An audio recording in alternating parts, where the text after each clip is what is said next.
우리가 성경을 읽다 보면 자꾸만 자신을 부인하라고 하는 말씀을 만날 때가 있습니다.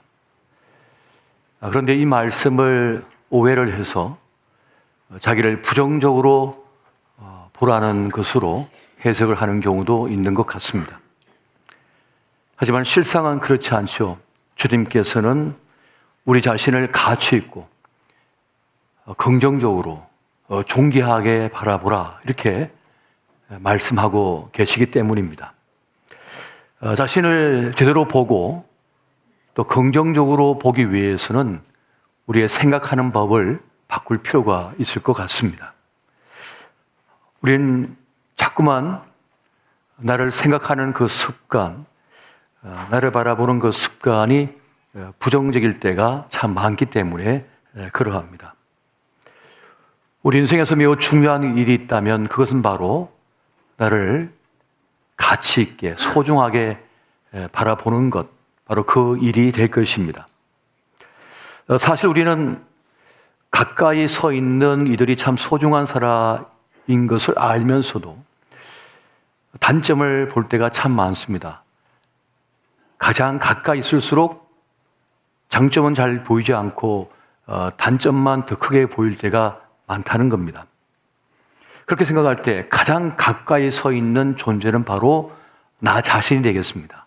근데 우리는 나 자신을 바라볼 때에도 긍정적으로 바라보기보다는 단점을, 약점을 자꾸 바라보면서 부정적으로 볼 때가 참 많은 것 같습니다.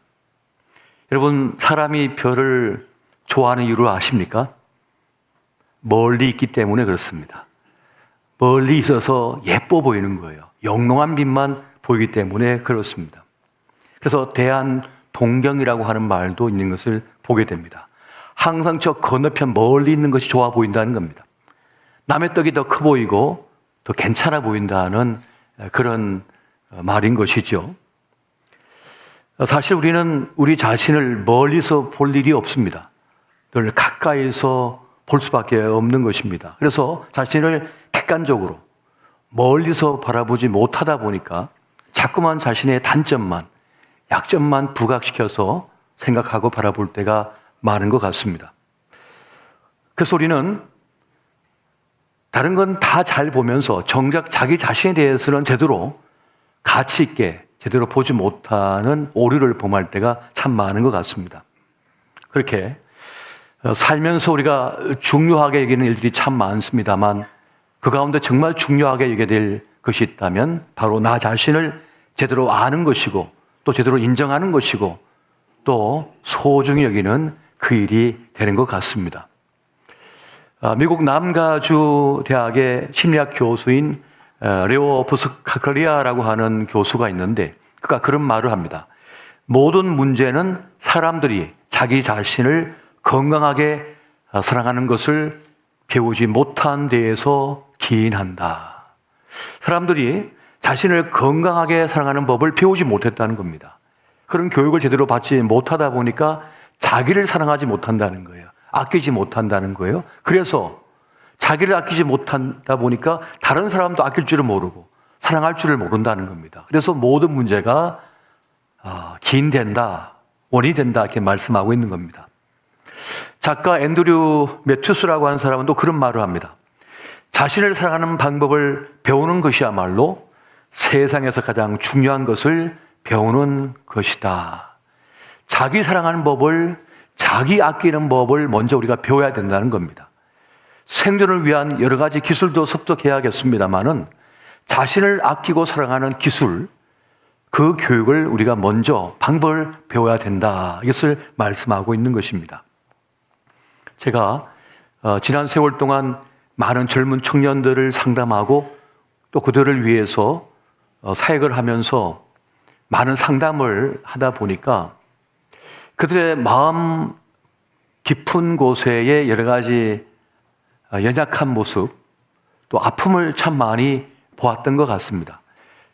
그들이 하는 말을 자세히 들어보고 또 생각해 보면은 참 괜찮은 친구고 멋진 사람이고 나름의 자기 삶을 열심히 살아가고 있음에도 불구하고 그 깊은 마음속 상처, 여러 가지 연약함이 있는 것을 볼 때가 참 많이 있습니다. 상담 심리에서 보게 되면 사람에게는 누구나 원초적 믿음이라고 하는 것이 있다고 합니다. 그러니까 아이는 이 땅에 태어나서 무조건 나에게 좋은 것을 주어야 된다는, 나를 보살펴 주어야 한다는 원초적인 믿음을 갖고 있다고 합니다. 그래서 이 원초적 믿음이라고 하는 것은 자기 자신에 대하여 그리고 세상에 대한 그 믿음에 대한 결정적인 역할을 하게 한다고 합니다. 그러니까 이 원초적 믿음이 결국 자기 자신을 어떻게 바라보느냐, 세상을 어떻게 바라보느냐의 단초가 된다는 겁니다. 기본 바탕이 된다는 것이죠. 그래서 아기가 태어나면 그 아이 탄생을 기다리고 있던 부모가 또 가족들이 얼마나 귀하게 여깁니까? 무조건적인 사랑을 베풀어 주는 거예요. 그러면 아이가 그 무조건적인 지지와 사랑을 받으면서, 환대를 받으면서 그 마음판이 든든하게 그렇게 서게 된다는 것입니다. 그러면서 그 엄마의 표정, 말투, 그 어머니의 마음, 슬픈 마음, 행복한 마음, 때로는 화난 마음, 이런 것을 그대로 다 자기 몸으로 받아낸다는 것이죠. 모든 걸 똑같이 느낀다는 거예요. 엄마의 고통까지도 똑같이 아이는 바라보면서 느낀다는 겁니다. 이러한 과정을 통해서 그 아이는 안정감을 경험하기도 하고 불안감을 경험하기도 하고 또 자신의 가치를 이제 경험하게 되는 그런 원초적 믿음을 갖게 된다는 것입니다. 그러니까 이 원초적 믿음은 이제 자신을 부모에게 맡길 수 있는 그 느낌을 갖게 되는 것이고 또 자기 자신을 자신에게 맡기는 그런 느낌을 갖게 만든다고 합니다. 그러니까 부모나 가족에게 나를 맡겨도 괜찮다라고 하는 이 원초적 믿음을 갖게 된 아이는 이 세상에 대하여 다른 사람에 대하여도 신뢰를 가지고 믿음을 가지고 대할 수가 있게 된다는 것입니다. 그러니까 근본적으로 사람에 대하여 세상에 대하여 신뢰를 갖게 되고 또 자기 자신에 대해서도 신뢰하는 마음을 갖게 된다는 것입니다. 그리고 하나님에 대한 믿음과 신앙에 대해서도 견고한 믿음을 갖게 되는 기본판이 된다고 하는 것이에요. 그래서 어릴 때 이 신앙교육은 매우 중요합니다. 어릴 때 받는 그 신앙교육은 사실 믿음에 대한 거잖아요. 그러니까 교회에서 하는 모든 교육이 사실 믿음을 믿으라라고 하는 교육이거든요. 그렇기 때문에 이 원초적 믿음뿐만 아니라 우리 속에 신뢰에 대한 어떤 것을 믿음에 대한 믿는다라고 하는 것에 대한 기본적인 판을 세우게 된다는 것입니다. 그런데 반대로 이 원초적 믿음을 가지지 못한 아이는 어떻게 될까요? 이 원초적 믿음을 충분히 가지지 못한 아이는 지나치게 비판적인 어른으로 성장할 가능성이 높다고 합니다. 그러니까 신뢰를 받지 못하고 그리고 존중을 받지 못했기 때문에 자기 자신에게 자신을 맡기지 못하고 다른 사람에게 자신을 맡길 수가 없게 되는 것입니다. 그렇게 되면 세상에 대하여 부정적이 됩니다. 사람에 대하여도 부정적이 되고 그리고 자기 자신의 판단 능력에 대해서도 부정적인 생각을 품게 된다고 합니다. 사실 아이는 엄마 앞에서 아빠 앞에서 가족 앞에서 자기를 온전히 드러내도 괜찮다라고 하는 확신이 들어야 되거든요. 그때 자기 안정감을 느낀다고 해요. 내가 보호받고 있고 존중받고 있고 사랑받고 있고 지지받고 있다고 하는 것을 경험해야 된다고 합니다. 그래야만 원초적 믿음이 탄탄하게 세워진다는 거예요. 그래서 아이들이 엄마 아빠 앞에서 발버둥 막 뛰어다니잖아요. 근데 전혀 부끄러워하지 않아요. 아무렇지도 않아요. 이 아이가 중학생 되고 고등학생 돼도 엄마 아빠 앞에서 그냥 벌벗고 다녀요. 아무렇지도 않다네요. 부끄러워하지 않은 거예요. 왜 그렇습니까? 내가 보호받고 있다. 내가 존중받고 있다. 내가 신뢰받고 있다. 내가 어떤 엉뚱한 말을 하더라도 그 말을 받아주는 부모가 있다. 내 생각을 말해도 충분히 공감해주는, 존중해주는 부모가 있을 때, 또 가족이 있을 때 안정감을 느끼게 된다는 것입니다. 그런데 그걸 받지 못했을 경우, 부모가 그를 자주 책망을 하고 자꾸 꾸짖고, 그래서 이 아이가 자기 감정을 말할 수가 없는 거예요. 혼날까 봐. 또 책망받을까 봐 어떤 생각을 말할 수가 없는 거예요. 자기를 드러낼 수가 없어요. 그러면 또 과도한 책망과 꾸짖음을 받게 되면 어떡합니까? 그러면 내적인 상처를 받게 된다고 합니다. 그러면 자신의 존재 가치를 충분히 존중받지 못했기 때문에 독립적인 존재로 성장하기가 무척 어렵게 된다는 거예요. 그래서 늘 부끄러움과 주저함을 갖게 된 소극적인 애어른으로 성장하게 된다는 겁니다. 그것이 바로 성인 아이라고 하는 것이죠. 사실 부모의 모든 말은 마치 비가 지면에 내리면 그 땅이 그대로 그 모든 물을 흡수하듯이 부모의 좋은 점, 나쁜 점, 좋은 말, 나쁜 말을 그대로 수용해버려요. 다 받아들이게 되거든요. 그걸 가지고 그 아이는 원초적인 믿음을 갖게 된다는 것입니다. 그런데 부모의 부정적인 말, 과도하게 책망하는 말, 네가 잘되면 내 손에 장을 지지겠어 라고 함부로 자녀에게 말을 하면 그 아이의 마음속에는 그 영혼 속에 깊이 그 말이 박혀지게 되고, 그러면 깊은 내적인 상처를 입게 되고 자신에 대한 부정적인 느낌을 갖게 된다는 것입니다.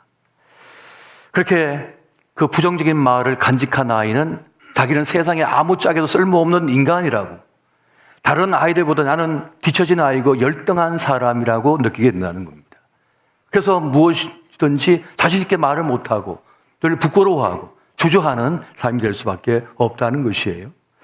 여러분, 늘 살면서 부정적인 느낌을 갖고 산다면 얼마나 불행한 것입니까?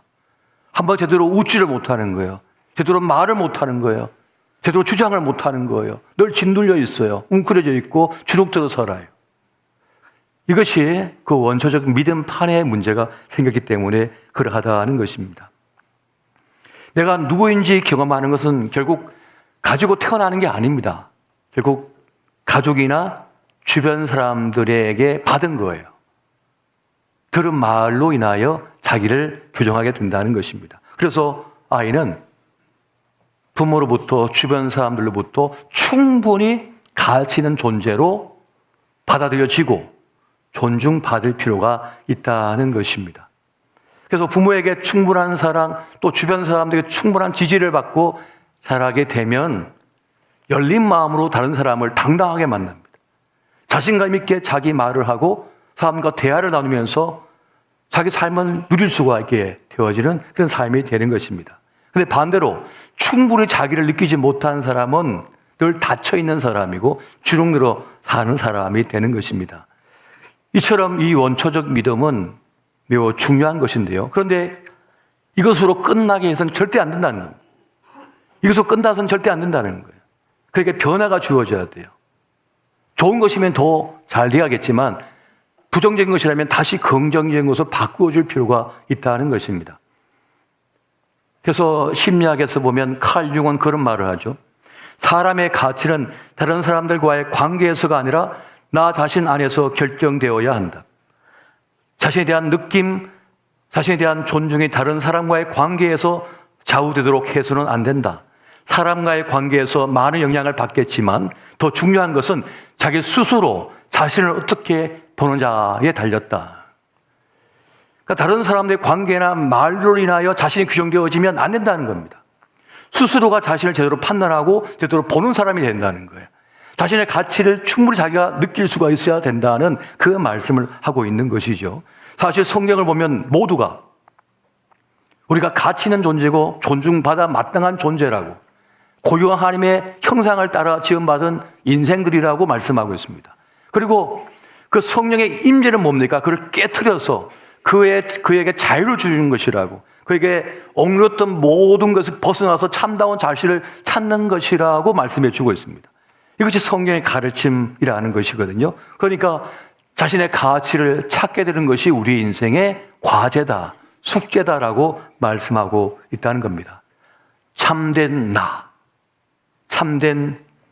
나 자신만의 신비, 내 존재의 신비를 경험하고 그걸 살아내게 하는 것이 뭡니까? 복음의 가치고, 그리고 이 땅에 교회가 존재할 이유가 된다는 것이에요. 그리고 부모는 그 자녀에게, 또 우리 교육자들은 그러한 가치를 끄집어내어주는 그런 사명을 주었다는 것을 말씀하고 있는 것입니다. 저는 매우 엄한 아버지 밑에서 자랐습니다. 저희 아버지는 매우 엄격하신 분이어서 한치 오차도 용납하는 분이 아니었어요. 그래서 조금만 실수하면 불효형이 떨어졌어요. 근데 제 어머니는 무척이나 자애로운 분이었어요. 사랑이 많으신 분이에요. 그래서 아버지가 혼나고 나면 어머니가 저를 꼭 끌어안으시고, 아빠가 늘 사랑하는데 표현이 그런 거야 하시면서 이렇게 안아주셨죠. 근데 아버지는 매우 엄격하신 분이셨어요. 한 번은 축사를 짓는데 못을 박잖아요. 그럼 제가 탕탕하다 보니까 못이 제대로 어리니까, 아직 이제 중학생도 안 된 아이가 박으니까 이게 못이 제대로 안 박히잖아요. 이게 꼬부라지니까 못 낭비했다고. 남자가 못을 박았는데 탕 하면 3번 만에 들어가야지. 못을 몇 개나 좀 구부리고 있냐는 거예요. 그런데 지금도 3번 만에 못을 못 박겠어요. 탕 하면 그대로 딱 완벽하게 박혔어야 된다는 거예요. 그것 때문에 엄청 혼이 났습니다. 근데 지금 생각해보면 그게 혼날 일인가? 혼난 일이 아닌데 혼내시더라고요. 그러니까 너무 완벽한 기준을 저에게, 자기 아들한테 갖다 대니까 저는 사실 늘 아버지 앞에 주눅들어 살 수밖에 없죠. 근데 어머니가 늘 끌어안아 주셔서 괜찮다고 늘 위로해 줘서 그나마 좀 마음을 다스릴 수가 있었는데, 근데 그것으로 다 채워주지 않는 거죠. 근데 교회를 이제 10대 때 갔는데, 목사님이 얼마나 저를 아껴주신지 몰라요. 한 번도 저 혼내신 적이 없고, 만나면 저를 끌어안아주고, 손잡아주고, 머리 쓰다머주고, 맛있는 거 사주고, 그리고 시골서 이렇게 공부하면 안 된다고 국어도 가르쳐주시고, 영어도 가르쳐주시고, 수학도 가르쳐주시면서, 그때는 학원 다닐 것도 없던데 시골에서 뭐가 있겠어요? 근데 그렇게 저에게 사랑을 베풀어 주셔가지고, 그 아버지의 좀 부족했던 부분을 목사님이 채워주신 거예요. 영적인 아버지가 되어주셔가지고. 그래서 제 인격이나 제 어떤 생각이나 이런 것이 매우 건강하게 세워졌던 것을 지금 생각해 보니까 깨닫게 되어졌습니다. 그러니까 교회 안에서 사랑받음, 존중받음, 그리고 지지받음, 보호받음, 이것이 막 이루어졌던 거죠. 그래서 여러분, 우리 교회에서 우리 권사님이나 우리 어머니들, 또 우리 장로님이나 여러 어른들께서는 우리 주일학교 아이들을 자꾸만 반갑게 맞아주시고, 머리도 쓰다듬어 주시고, 자꾸 손도 잡아주시고, 끌어안아 주셔야 되는 거예요. 그래야만 이 아이들이 그 마음속에 내가 사랑받고 있구나, 내가 지지받고 있구나, 내가 정말 가치 있는 존재구나, 나는 보호받고 있구나 라고 하는 것을 경험하게 되는 거예요. 그래서 나를 경험하게 됩니다. 나를 깨닫게 되어지는 거죠. 근데 여러분, 이 세상을 보십시오. 얼마나 양육강식입니까? 또 얼마나 많은 경쟁사입니까? 그러다 보니까 우리 아이들의 마음이 만신창이가 돼 있어요. 세상이 입혀준 옷 때문에 A, B, C, D 등급으로 나누어지고, 내가 가치 있는가 없는가를 그런 세상의 잣대에 맞추다 보니까 조금만의 실수, 조금의 실패도 나고도 용납할 수 없는 세상을 살다 보니까 아이들이 대부분 다 패배자가 되어 있어요. 조금의 실수로도 무너져 버린 마음이. 그래서 그 마음들을 만져주는 것이 매우 중요하다는 사실인 것입니다. 성경을 보게 되면 우리가 어떤 존재인지를 알려주는 그런 표상들이, 그런 가르침들이 참 많이 있는 것을 보게 됩니다. 하나님 나라에 대한 비유들에도 보면은 하나님 나라를 경험한 사람, 주님을 경험한 사람이 어떠한 존재가 되어지는지를 자세하게 깊이 알려주고 있는 것을 보게 됩니다. 먼저 여러분, 겨자씨 비유가 있습니다. 이 겨자씨는 매우 작은 것이라서 눈에 잘 띄지도 않지만은 이것이 땅에 심겨져서 자라게 되면은 거대한 나무가 되어져서 수많은 새들이 깃들고 또 나그네를 그 뜨거운 태양으로부터 보호해주는 그늘이 되어줍니다. 그런 겨자나무와 같은 그러한 삶이 우리가 될 수가 있다는 겁니다. 지금은 미비하고 보잘것없고 가치 없어 보이는 인생이지만은 주님께 심겨져서 주님의 사랑 가운데서 미처 예상하지도 못했고 상상할 수 없는 그러한 큰 나무와 같은 인생이 될 수 있다고 하는 것을 이 겨자씨 비유를 통해서 또한 보여주고 있습니다. 이것이 하나님 나라를 경험한 자에게 주어지는 은총이라고 말씀해 주고 있는 거예요. 그리고 또 밭에 숨겨진 보물 이야기가 있습니다. 하나님 나라와 그 백성은 밭에 감추인 보배와도 같다는 거죠. 그 지저분한 그름과 흙으로 덮여져 있는 그 보잘것없어 보이는 땅에서 나중에 보니까 그곳에 진귀한 보물이 있더라는 것입니다. 그 땅을 파헤쳐 가지고 그 진귀한 보물의 가치가 드러나듯이 주님을 만난 사람, 주의 은총 속에 있는 사람들은 모두는 그렇게 자기의 진가를 드러내게 된다는 것입니다. 하나님의 은혜로서 말이죠. 그리고 더 나아가서 값비싼 진주의 비유가 있는 것을 보게 됩니다. 여러분, 진주 조개가 그 상처 속에서 그 보석을 만들어내잖아요. 그 영롱한 빛깔의 진주를 만들어내잖아요. 우리가 살면서 상처와 아픔, 절망, 고통을 경험합니다마는, 그런데 그 상처는 결국 우리의 진가를 드러내는 가치 있는 일이 된다는 것을 말씀해 주고 있는 것입니다. 그러니까 그런 문제 때문에 걸려 넘어지고 실패와 좌절, 고통을 경험하지만 그가 나를 단련하신 후에는 내가 순금과 같이 되어 나오는 것처럼 그렇게 변화와 위대한 역사가 나타나게 된다는 것을 말씀해 주고 있다는 것입니다. 이러한 하나님 나라의 비유는 결국 무엇을 말하는 것입니까? 우리가 본래 누구인지를, 우리가 어떠한 가치를 가진 존재인지를 우리에게 말씀하고 있다는 사실이에요. 이게 신비라는 겁니다. 많은 사람들이 자신의 가치를 느낄 수 없어서 비참한 삶을 삽니다. 고통스러운 삶을 삽니다. 자기를 신뢰하지 못하고 자신을 가치 있게 느끼지 못해서 불행합니다. 그렇게 열심히 살았거든요. 그렇게 노력을 기울였거든요. 한 번도 눈 돌리지 않고 살아왔거든요. 근데 세상은 나를 알아주지 않는 거예요. 실패자라고, 낙오자라고 말한 것 같아요. 이것이 세상이거든요. 자신의 가치를 충분히 경험하고 싶어 합니다. 어린아이든지 성이든지 모두가 그러한 갈망을 갖고 살아가고 있다는 것이에요. 나 있음을 깊이 느끼고 싶은 거예요. 그를 경험하고 싶어 한다는 것입니다. 그런데 대부분은 그렇지 못하다는 것입니다. 제가 많은 분들을 만나다 보니까 많은 분들이 열등감 속에 살고 있는 분들이 많으십니다. 그 열등감을 연구한 논문이라는 걸 보게 되면 열등감을 가진 사람들이 드러내는 행동들이 있어요. 자신의 열등감을 숨기기 위해서, 연약한 부분을 숨기기 위해서 강한 척을 합니다. 거친 말을 씁니다. 오만 불손한 행동을 하는 거예요. 허세를 부리는 거죠. 거드름을 피웁니다. 그런데 그것은 결국 나는 아무것도 내세울 것이 없는 그저 요구만 많은 초라한 인생이라고 하는 걸 말하는 것 뿐이에요, 사실은. 사람들은 무서워한 것 같지만 사실 실체를 보면 그렇지 않습니다. 삭개오는 전형적인 열등의식 속에 살아가던 사람입니다. 그는 매우 초라한 외형을 가졌었고 그의 신분은 낮았습니다. 그런데 그는 동족이라도 착취해가지고 부와 권력을 거머쥐어서 사람들에게 인정받고 싶었어요. 그래서 더 착취하고 자기 집을 크게 하고 담장을 높였습니다. 하지만 그러면 그럴수록 사람들은 그를 존경하거나 존중하는 것이 아니라 그를 미워하고 그를 무시하고 그를 손가락질하고 멀어져 갔습니다.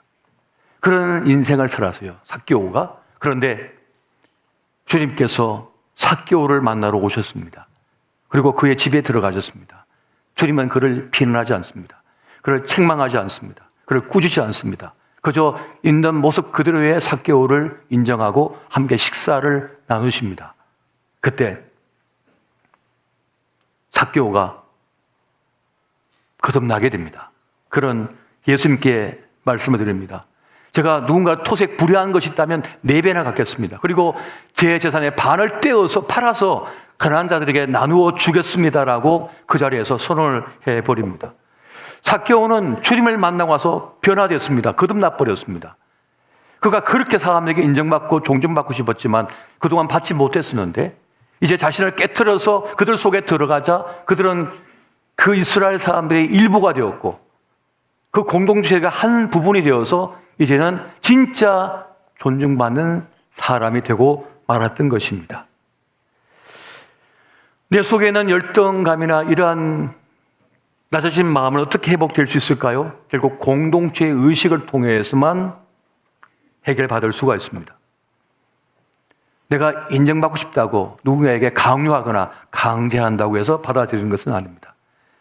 결국 자신을 내어주고 그들과 함께 할 때 내 삶을 나누고 함께 그들과 머물 때 비로소 우리는 함께 있음을 경험하면서 존중과 사랑을 받으면서 인정을 받으면서 보호받으면서 치유가 일어나기 시작하게 됩니다. 그들과 함께 어울리는 것을 통하여 나의 가치를 경험하기 시작하는 거예요. 나 있음, 나 존중받음을 경험하게 되는 것이죠. 그렇게 자신을 충분히 경험한 사람은 치유가 일어납니다. 그런데 자신의 가치를 충분히 경험하지 못한 사람은 불행한 삶을 답습합니다. 결국 자기 확신이 부족한 거거든요. 열등의식이 있다는 것은. 그러면은 다른 사람들과 건강한 만남을 가지지 못해요. 나에게 친절을 베풀면 그 친절을 신뢰를 못해요. 나를 향해 미소를 지으면 비웃는다고 생각해요. 나에게 손을 내밀면 뭐가 꿍꿍이가 있다고 생각하는 거예요. 자기 확신이 부족하면, 자기 자존감이 바닥이면 다른 사람들을 의심하기 시작합니다. 자신을 늘 쳐다보고 있다고 생각해요. 나를 감시하고 있다고 생각해요. 근데 사실 다른 사람들은 나한테 관심이 없거든요. 자기 살기에도 바빠 죽겠어요. 자기 아들, 딸 키우기에도, 자기 사업 운영하고, 자기 직장 다니기에도, 자기 건강 챙기기에도 급급해가지고 다른 사람에게 신경 쓸 여력이 없어요. 관심도 없어요. 그런데 자기 확신이 부족하거나 자존감이 나지 못합니까? 저 사람이 나를 아까부터 쳐다보고 있었다고, 나를 지금 무시하고 있다고. 그래서 카페에서 남자들끼리 서로 쳐다봤다고 싸움이 나잖아요. 두 눈 가지고 쳐다볼 수 있는 것이지. 그런데 자기를 무시했다는 거예요. 무시한 적이 없는데 왜 운전하다가 그렇게 갑자기 싸움이 일어납니까? 자기를 무시했다고, 함부로 했다고. 그런 적이 없거든요. 살다 보니까 서로 빨리 가다 보니까 그런 일이 발생할 수 있는 거거든요. 결국 자기 확신, 자기 자존이 낮은 이들일수록 자꾸 자기를 무시한다고 생각하는 거예요. 자기 가치를 충분히 느끼지 못하면 부부 생활도 힘들 수가 있습니다. 충분히 내가 사랑을 받고 있고 아낌을 받고 있지만은 자신에 대한 확신이 없으면 힘들게 삽니다. 배우자가 자신에 대하여 진지하게 생각하지 않는다고 느껴요. 또 자신을 무시한다고 느끼기 시작을 합니다. 하지만 사실은 진지하게 생각하지 않는 것은 그가 아니라 바로 나 자신이에요. 나 자신을 진지하게 생각하지 않는 겁니다. 대하지 않는 겁니다. 자신에 대한 믿음과 자기 자신에 대한 확신이 없기 때문에 배우자가 자신을 존중하지 않고 자신의 가치를 알아주지 않는다고 느끼는 것입니다. 대화를 나누면서도 공격받고 있다고 느껴요. 자신을 무시한다고 느껴요. 그래서 방어 자세를 취하는 거죠. 사소한 말에도 자존심이 상해. 왜 나부터 물 떠주지 않았냐고. 왜 나보다 먼저 숟가락 들었냐고. 나 무시하냐고. 배고파서 먼저 숟가락 들 수도 있는 것이지. 그런데 결국 이것은 자기 확신에 대한 문제인 것입니다. 여러분, 달란트 비유를 보면 매우 중요한 사실을 우리가 깨닫게 되는데요. 한 달란트 받은 사람은 주님께 받은 달란트를 땅에 숨겼다가 끄집어냈습니다. 그리고 뭘 하냐면, 저는 주인께서 무서운 사람인 줄 알고 손실을 보면 안 되기 때문에 땅에 숨겨놨다가 손실을 안 보고 그대로 갖다 드렸습니다 라고 말을 합니다. 그런데 거기에서 중요한 단서가 있죠. 두려워했다는 겁니다. 주인을 두려워했다는 것이에요. 자신의 가치를 갖지 못하고 확신이 없으면 사람은 두려움 속에 사는 인생을 삽니다. 그래서 단 한 가지 실수도 용납하면 안 된다고 여겨요. 자신을 용납하지 않습니다. 실수를. 오차를 용납하지 않는 거예요. 삶의 기준을 두려움에 두고 사는 사람은 고통스럽고 분노하는 삶을 살게 됩니다. 자기를 억압하며 살기 때문에 언젠가 폭발해버리는 거예요. 고통스러운 삶이 되는 것이죠. 여러분, 하나님은 두려운 하나님이 아니십니다. 하나님은 자비의 하나님이세요. 용서의 하나님이시고 사랑의 하나님이십니다. 믿으십니까? 주님은 우리를 사랑하시는 분이에요. 아끼시는 분이에요. 진짜 우리를 소중히 여기시는 분이시라는 거예요. 그런데 하나님에 대한 표상은 결국 자신의 표상과 연결된다고 해요. 결국 그것은 뭐냐면 우리 내면의 어떤 표상 중에 가장 전형적인 표상이 결국 하나님에 대한 표상인데요. 그것이 자기가 동일시된다는 거예요. 자기 느낌과. 그런데 그것은 결국 또 자기 육신의 아버지와 연결된답니다. 아버지가 자비롭고 자애롭고 사랑이 많은 아버지, 사랑이 듬뿍 많은 아버지여서 그 사랑을 받은 사람은 하나님 아버지에 대해서도 자비롭고 자애로운 상을 갖고 있어요. 그리고 자기 자신도 그런 상을 갖고 살아요. 그런데 너무 엄격하거나 너무 무섭구나, 너무나 강한 아버지에게 혼나면서 자란 사람은 두려운 하나님을 자꾸만 말하고 그걸 경험하고 그리고 자기도 모르게 그런 상을 갖는 삶을 살게 됩니다. 그래서 사실 저는 앞서 말씀드렸던 것처럼 엄한 아버지 밑에서 살아보니까 저도 제 자신을 매우 혹독하게 다뤄요. 저는 사실 이 설교 한 12페이지 정도 되는 걸 거의 암기하고 그리고 토시 하나 틀리지 않고 설교를 하거든요. 그런데 만약 한 자라도 틀리면 그날 저녁 집에 가서 저를 막 한탄하고 저를 비난합니다. 자아 비판을 해요. 바보같이 그걸 어떻게 토시 하나 틀 수가 있냐. 그 한 줄을 빼먹을 수가 있냐고 막 자기를 자아 비판하고 있으면 아내가 그만 나오라고 거실에서 나와서 사마지 TV 보라고 막 끌어내요. 그런데 저는 그러지 못하고 자아 비판하고 있거든. 거실 들어가서. 그런데 이것이 안 고쳐져요, 잘. 그러다 보니까 그 상이 저에게 있는 것이죠. 그래서 어릴 때부터 너무 무서운 아버지를 가진 사람은 그 영향을 받는 것이고 자비로운 아버지를 준 사람은 또 그 영향을 받는 그런 모습을 갖고 있다는 것입니다. 그런데 중요한 것은 우리의 생애 시간 동안 내 주변에 있는 소중한 이들을 통하여 자꾸 격려를 받아요. 자꾸 지지를 받고 사랑을 받으며 칭찬을 받고 보살피를 받고 내가 안전하다고 하는 경험하잖아요. 그러면 조금씩 변화가 일어나기 시작합니다. 이제 실수를 조금 해도 괜찮다고 여기고 자신을 너무 혹독하게 다루지 않는 그런 삶을 이제 살아가기 시작하는 것입니다. 여러분은 소중한 사람입니다. 주님께서 여러분을 너무 사랑하셔요. 그 한 달란트 받은 그 비유에서 주님께서 알려주는 중요한 건 뭡니까? 겨우 하나 받은 달란트조차도 빼앗겨 버렸다는 거예요. 무슨 말입니까? 너무 두려움 속에 살게 되면 나에게 주어진 그것조차도 잃어버린다는 것입니다. 그러므로 과감하게 두려움을 벗어나서 나 자신을 경험하면서 자신 있게 살아갈 필요가 있다는 말씀을 주고 있는 것입니다. 주님께서 그런 말씀하십니다. 일어나 가운데로 나오라 라는 말씀하실 때가 있어요. 이제 그만 머물러 있지 말고 가운데 나오라, 너를 드러내라라고 말씀하시는 장면이 마태복음 3장 3절에 있습니다. 다시 말하면 더 이상 사람들의 말 속에서, 사람들이 입혀진 옷 속에서 살지 말고 당당하게 너 자신으로 서라라고 주님께서 말씀하신다는 것입니다. 이제 그만 사람들이 말하여 나를 규정하고 나를 판단하고 결정내는 것 가지고 살지 말고 하나님 앞에서 나 있는 그대로 나 자신의 삶을, 고유한 내 삶을 살아내라고 주님께서 말씀하시는 것입니다. 여러분, 예수님을 만난 수많은 사람들은 어떻게 됐습니까? 본래의 자기 삶을 찾았습니다. 삭개오는 자기의 본래의 삶을 찾게 됐습니다. 귀신에 짓눌려가지고 그렇게 고통 속에 있던 그 무덤가의 한 청년은 이제는 주님께서 귀신을 쫓아내버리니까 그거 어떻게 합니까? 자기 삶을 찾게 되었어요. 자기 인생의 길을 제대로 걸어가는 사람이 되었다는 것입니다. 그렇게 예수님 만난 수많은 사람들은 오롯이 자기 모습으로 존재한 용기를 가지게 되었고 자기 삶을 살아내게 되었다는 것을 말씀해 주고 있어요.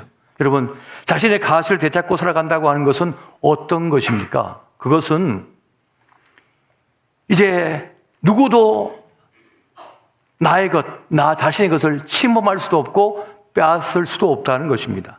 내 고유한 가치를 내가 인식하고 이제 내 삶을 제대로 살아간다는 것을 말하는 것입니다. 자기 있는 그대로, 나 자신을 그대로 살아내는 사람, 나를 경험하면서 사는 사람이 된다는 것을 말씀합니다. 자기 안에 있는 강점이 있고 약점이 있잖아요. 상관없이 강점도 봐드리고 약점도 봐드리면서 그것이 나라고 하는 사실을 인정하고 당당하게 살아간다는 것입니다. 내가 시골 깡촌에 태어나서 지금까지 살아온 것을 부끄러워하지 않고 나는 나야 하면서 내 삶을 살아내게 하는 것, 그 삶을 살아가는 것, 그것이 주님께서 원하시는 우리의 삶이라고 말씀하고 있다는 사실입니다. 여러분, 오늘 본문의 말씀을 우리가 어떤 존재인지를 말씀해 주고 있잖아요. 우리를 살려내기 위해서, 우리를 지키기 위해서 어떤 대가라도 치르시는 하나님이시라고 말씀해 주고 있습니다. 그리고 여러분, 우리의 값을 어떻게 우리가 규정합니까? 우리가 받는 월급입니까? 내가 지금 살고 있는 아파트입니까? 자동차입니까? 입고 있는 옷입니까? 금반지입니까? 아니라는 거예요. 우리의 가치는 어디 있습니까? 십자가에 있습니다. 우리의 가치, 값은 거기서 매겨지는 거예요. 예수님께서 누구십니까? 하나님의 아들 독생자잖아요. 독생자. 그 독생자께서 우리 대신 십자가에 죽으셨습니다. 하나님 아버지께서는 우리를 살리기 위하여 자기 아들을 값으로 지불하신 거예요. 여기서 우리의 가치가 드러나는 것입니다. 내가 누구인지가. 내 값은 거기에 있는 것입니다. 믿으십니까? 네. 이것을 아는 사람은 자기 가치를 깨달아요. 내가 누군지를 안다는 것입니다. 그러니까 하나님만이 나를 규정할 수 있다는 겁니다. 하나님 안에서만이 우리의 진정한 가치를 깨달을 수가 있다는 것입니다. 이것을 확신을 갖고 있는 사람은 세상이 어떠하든지 누가 어떤 말을 하든지 상관치 않습니다. 그냥 내 길을 묵묵히 걸어갈 뿐인 거예요. 그래서 여러분, 이 지구상에 복음이 전해지고 나서 수많은 역사가 일어나지 않습니까? 저 유럽은 원래 다 바이킹이고 다 도둑들이 있잖아요. 도적이었잖아요. 그런데 그들이 복음을 받으리고 나서 다 자기들 국기를 모로 십자가로 다 만들어 버렸잖아요. 그러면서 그들이 얼마나 번영한 문화를 이루었습니까? 복음이 들어가자 자기가 누군지를 깨닫게 된 것이고 자기 삶을 제대로 사는 인생들이 되기 시작했다는 것입니다. 우리는 하나님 안에서 내가 누군지를 알아야 됩니다. 그것을 발견해야 된다는 사실이에요. 그 안에서 우리는 참된 나를 만나게 된다는 사실입니다. 여러분, 하나님이 원하시는 우리의 삶은 어떤 삶이냐면 자기 삶에 대하여 성실하게 살아낼 줄 알고 또 자신을 긍정할 줄 알며 생동감 있게 살아가는 사람이 되는 것입니다. 자기 삶을, 인생을 경추할 줄 아는 사람이 되는 것입니다. 풍부하여 주신 자기 생애를 마음껏 살아내는 사람이 되는 것입니다. 내가 이 우주의 가운데 유일하게 존재하는 한 사람이라는 거예요. 우리 각자는 유일한 존재들이라는 것입니다. 똑같은 사람이 이 세상에 존재하지 않아요. 쌍둥이라도 같은 사람이 아닙니다. 유일무이하게 존재하는 생명을 가진 존재.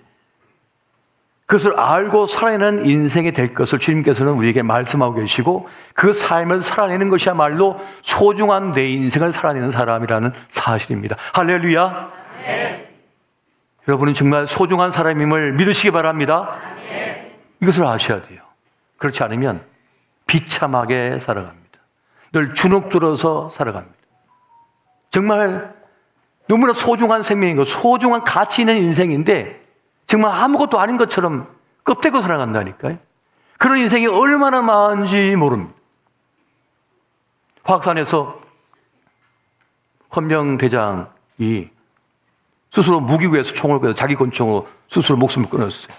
나중에 추적해 보니까 서울대 법대를 졸업했는데 고시를 낙방했는데 다음에 또 시험을 준비하고 있었는데 여자친구 집에 인사하러 갔는데 그 아버지가 꽤 부자였나 봐요. 어디 거지 같은 것을 데리고 갔냐고 쫓아내버렸대. 아버지 어머니가 서울에 있는 대학교의 교수인데 웬만한 아파트와 웬만하게 사는 집인데 그 집은 얼마나 대단한 집이길래 거지 같은 것을 데려왔냐고. 그 말 듣고 와서 너무 비참하고 모멸감 속에서 스스로 자신의 인생 끊어버렸어요. 아니 그 말이 무슨 대단한 말이라고 거기에 자기의 소중한 생애를 맞춰버립니까? 제가 그 사건을 보고 너무 마음이 아팠어요. 너무 고통스러웠어요. 이 아까운 젊음이 이렇게 끝나야 되는가? 여러분, 자기가 누군지를 모르면은, 자기가 어떠한 가치를 지닌 사람인지 모르면, 남이 한 마디 던져주는 것 때문에, 남이 흔든 것 때문에 그냥 흔들려버리고 끝나버린다니까요? 여러분은 천하보다 귀한 존재임을 믿으시기 바랍니다. 이 우주 속에 수많은 별들이 있지만은, 이 죽어야만 생명이 있잖아요. 근데 고유한 나로 존재하고 있잖아요, 우리가요. 여러분은 정말 소중한 인생들이고 주님께서 기뻐하시고 어떤 값을 치러서라도 살려내고자 하는 인생이란 사실입니다. 우리의 가치를 알고 자신을 소중히 여기며 살아내시는 저와 여러분 되시기를 예수 이름으로 축원드립니다.